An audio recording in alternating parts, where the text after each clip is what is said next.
Bem, nós vamos falar sobre o ciclo menstrual, mas para isso a gente tem que entender que as meninas, elas já nascem formados dentro do ovário delas os folículos primários, certo?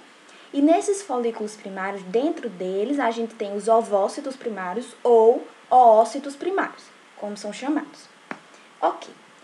Só que à medida que a menina vai ganhando idade, chega a hora da puberdade, onde um eixo é ativado, que é o eixo hipotálamo, hipófise e ovário, que eles vão atuar sobre o útero, sobre a mama, sobre os órgãos femininos, certo? Mas aqui a gente vai falar do útero, que vão ter vários efeitos.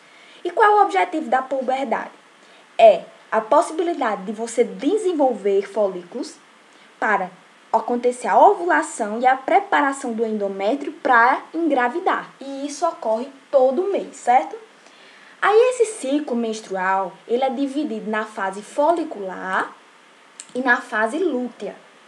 Nessa fase folicular, a gente tem uma duração de entre 14 a 21 dias e na fase lútea nós temos uma duração de 14 dias. Na fase folicular, acontece no primeiro dia da menstruação até a ovulação. E a fase lútea até a ovulação, da ovulação até antes da menstruação. Então, temos a ovulação dividindo essas duas fases. Ok. Então, no primeiro dia da menstruação, nós temos a ação do FSH recrutando folículos primários, certo? Ele recruta um grupo daqueles folículos existentes no ovário da menina, né? Da mulher. E aí, esses folículos primários, eles vão se desenvolvendo e vão formando o folículo antral, que é um folículo que tem células da teca ao redor. Então, ele já adquire uma camada externa de células, que são as células da teca, e dentro tem ainda as células granulosas que ele já tinha antes. E essa célula da teca e essa célula da granulosa tem um papel muito importante. Por quê? O colesterol, certo, presente na mulher, vai adentrar dentro dessa célula da teca e a partir da ação do LH, esse colesterol vai virar andrógeno, representado aqui pela testosterona. Aí, com a formação desses andrógenos, esses andrógenos vão acabar adentrando na camada mais interna, que é onde ficam as células da granulosa. E então, ao adentrar lá, o FSH pede um favor para a aromatase. Ele diz: aromatase, por favor, vamos transformar esse andrógeno que chegou em estradiol. A aromatase faz esse favor para o FSH, então ele pega a aromatase e transforma os andrógenos em estradiol. Isso acontece na célula granulosa.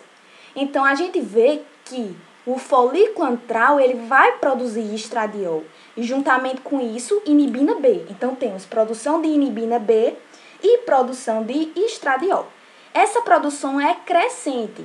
Vemos que é crescente. E isso vai estimular o útero.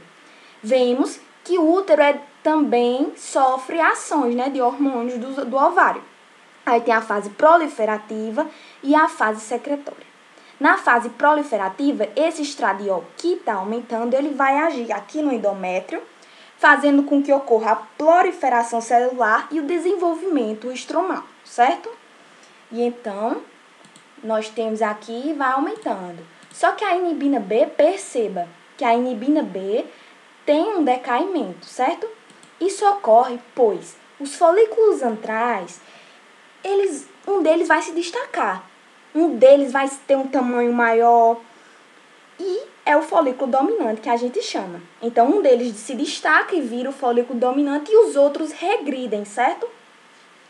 Então, esse folículo dominante aqui, ele vai produzir agora inibina A. Não é mais inibina B, é inibina A.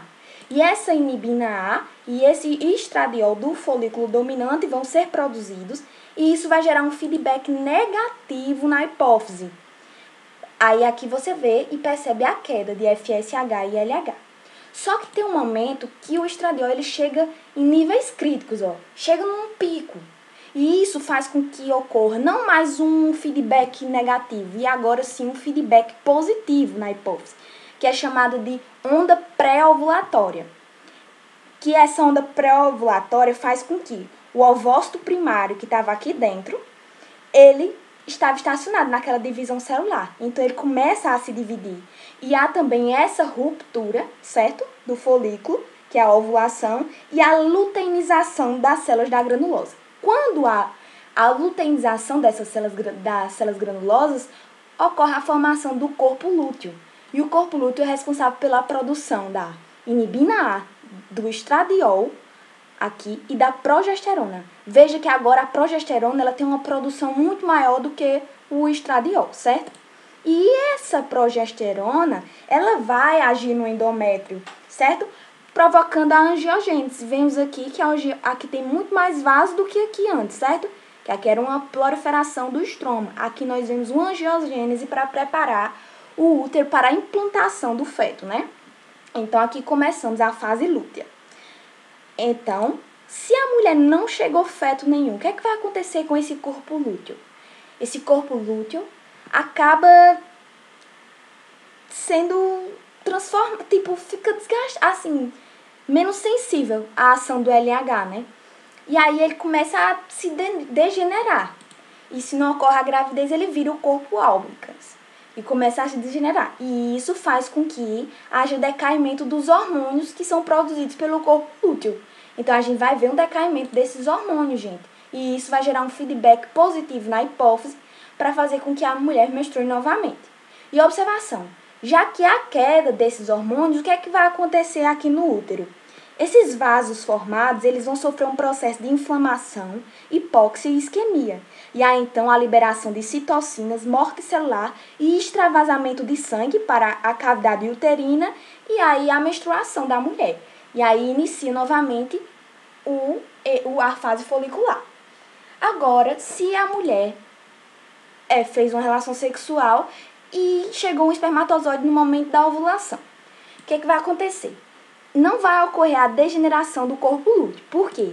Na fecundação com o ovócito, as divisões vão acontecer e dentro do blastocisto nós vamos ter o trofobasto, que ele vai liberar a gonadotrofina coriônica, que é o HGC, que vai resgatar o corpo lúteo, pois esse corpo lúteo ele vai ser essencial para a manutenção da gravidez nas primeiras 6 a 10 semanas, até que a placenta consiga assumir o controle da reprodução de esteroides. Então, é isso que vai acontecer.